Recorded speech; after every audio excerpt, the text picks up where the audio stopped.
7 minutes to 8, Tuesday's breakfast show, 25th of September, if you're getting your bearings.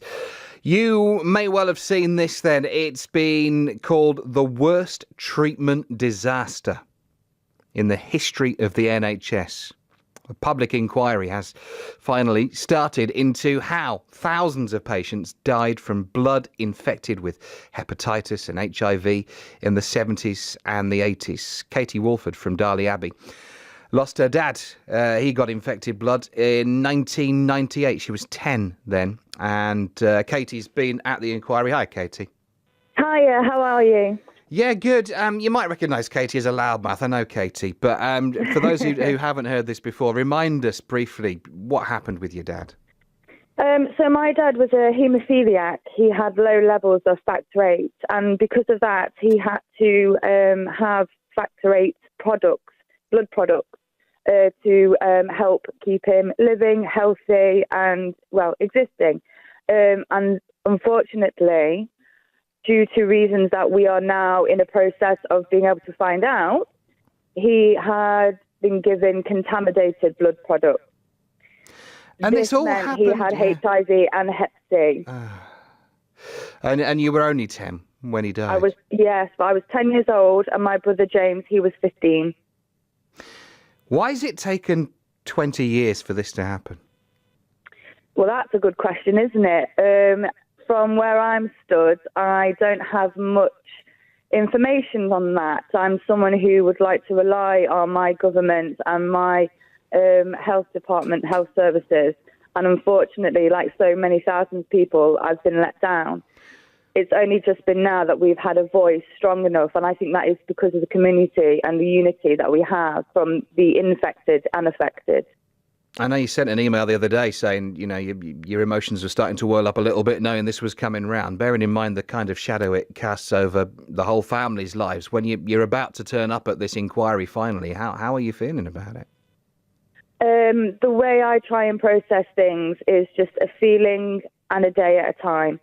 Because of how much support I have, I knew that whatever I was going to feel, it was going to be okay, whether it be anger, whether it be frustration, whether it be sadness, whether it just be confusion. My friends and family, as well as every part of the community, we're all in this together. I think I've been okay, actually. It's quite a shock. What have you heard? It was an emotional day yesterday. Yeah. I mean, what did they say? What did you hear?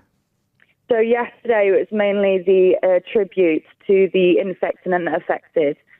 Various videos, music scores, a choir was present, and what was nice was we were able to write a message to our loved ones, being here or gone, or if it was a message to say the government, for all we know, they're all private.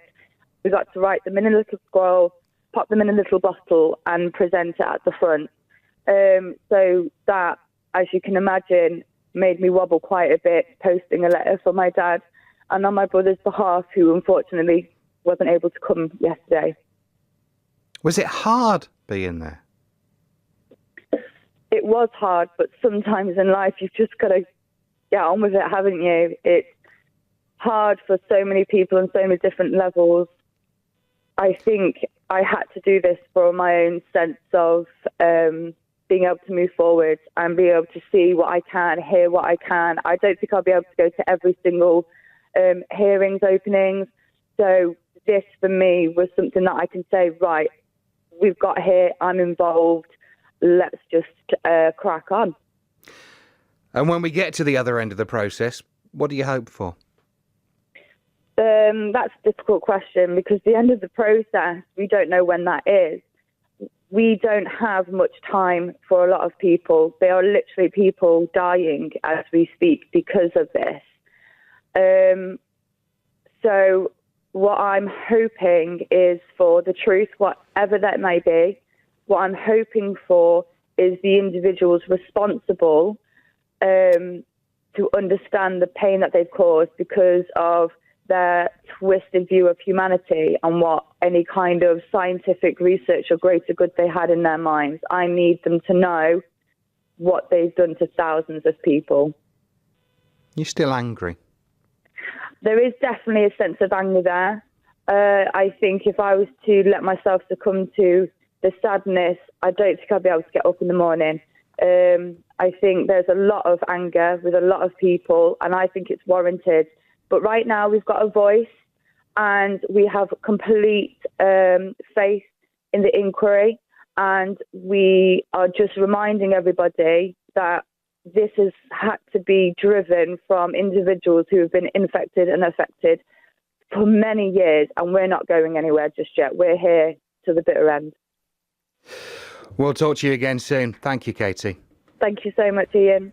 Katie Walford lost her dad when she was just 10 because of the, well, I'll remind you the phrase that was used yesterday, what they've called the worst treatment disaster in the history of the NHS. It's going to be a long old hearing, that, but 20 years on from the beginnings, they've started having the process, so we'll keep you posted on that one. I find it quite powerful listening to Katie talking about that.